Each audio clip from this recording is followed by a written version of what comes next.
Theme parks have the power to transport you to other worlds and universes, and you really do feel like you're in a completely different place when entering those very immersive lands and experiences. Some of the best examples of these are found in Orlando.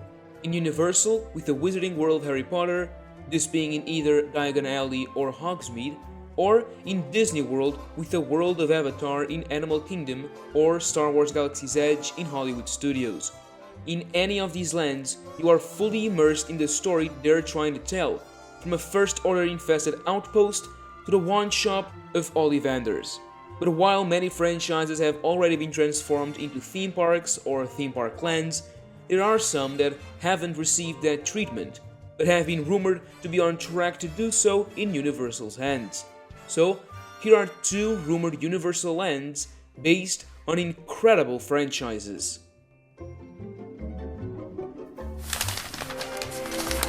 Oh boy! Hey there and welcome to the Main Street News. If you're new to the channel and enjoyed this video, consider subscribing and liking. You can also find me on Twitter or in our Discord. Links are in the description. You can now also support what I do even more by subscribing to a channel membership. Now, let's get on with it. Universal has continually shown that they can make fully immersive lands. A great example of this is the Beijing Resort, where you have completely separated lands, like Harry Potter, Minions Land, and Transformers. But theme park lands on franchises don't necessarily have to be based on movies. There are many other mediums that can be transformed into a themed and immersive experience, such as TV shows or even games. A great example of the latter is the brand new Super Nintendo World that you can now find in Universal Studios Japan, Osaka, or Universal Studios Hollywood. There's also a bigger one coming to Orlando as part of Universal's Epic Universe. So, staying on games, we reach the first franchise, and that is the award-winning Zelda.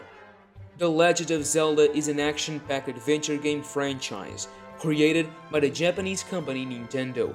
The game centers around mainly two characters, Link, a courageous young man, and Princess Zelda, a magical princess, as they fight to save the magical land of Hyrule from Ganon, an evil warlord who is the main antagonist of the series.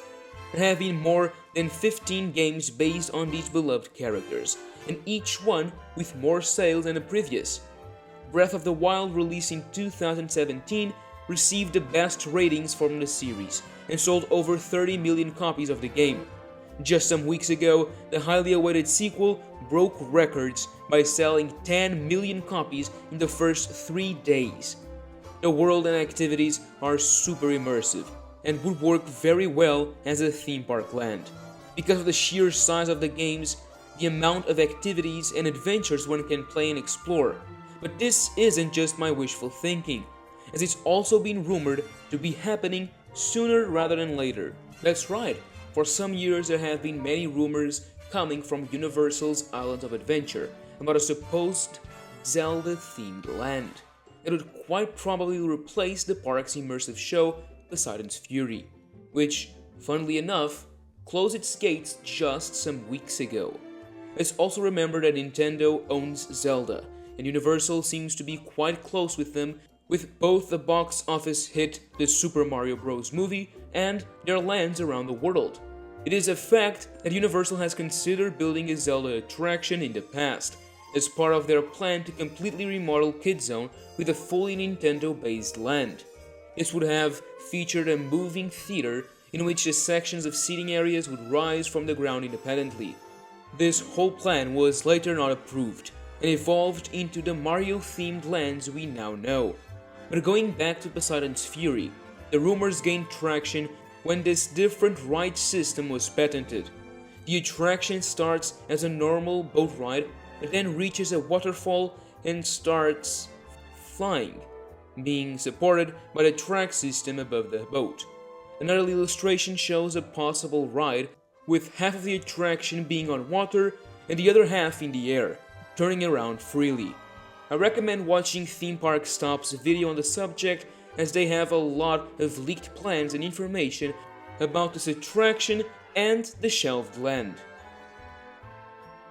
Moving to the next franchise, we arrive at Lord of the Rings.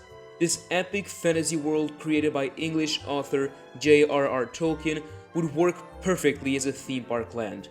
Middle-earth, with its immense list of characters, locations, items and storylines, has entertained people since it was written into paper in 1937.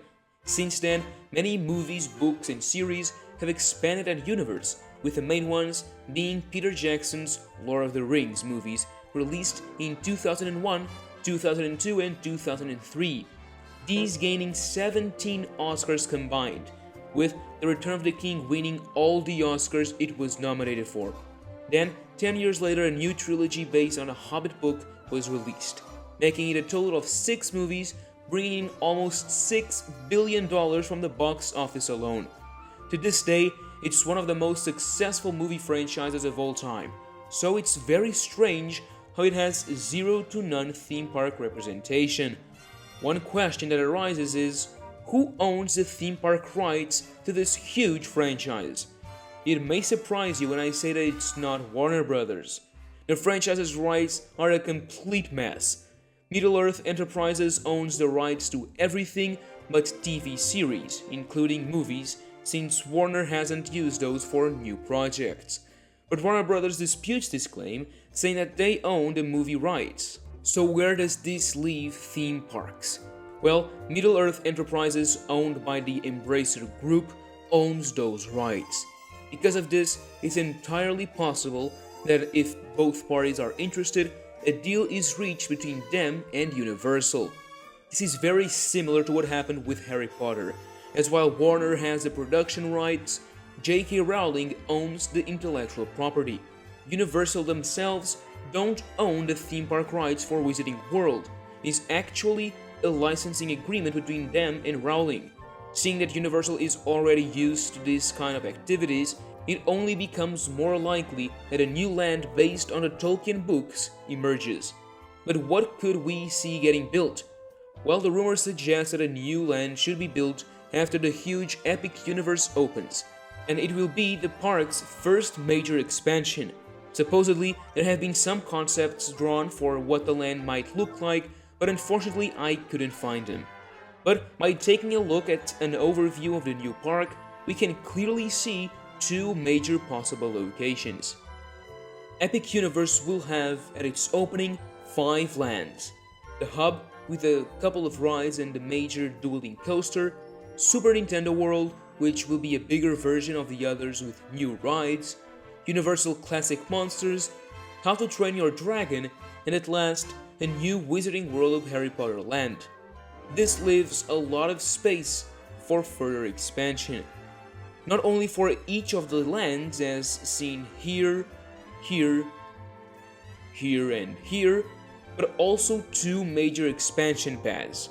This one just by Nintendo with about 7 acres or 2.8 hectares, and this absolutely huge one coming at just 20 acres or 8 hectares.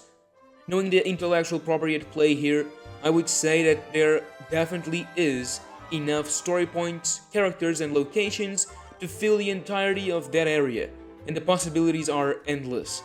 You could easily have 2 lands based on Tolkien's work. Just off the top of my head, one could be a more family-friendly and calm Rivendell with some slower boat rides and flat rides, and then a more intense and thrilling Mount Doom land with more powerful coasters and attractions. As I said, the possibilities are endless. Universal has continued to show the world that they are not holding back on theme park expansions, as they opened in 2021 their newest resort in Beijing, China, and are on track to open a major new theme park truly rivaling Disney in Orlando in just 2 years in 2025. So, I ask you, which of these 2 franchises would you want to see getting the theme park treatment next? Let me know down below. I want to give a huge thanks to Alicia Stella for her continued amazing work on covering all of Universal's upcoming editions. So make sure to check Theme Park Stop, linked down below. I hope you enjoyed the video. And now, as always, thank you for watching, and to our members for supporting, And that's a wrap.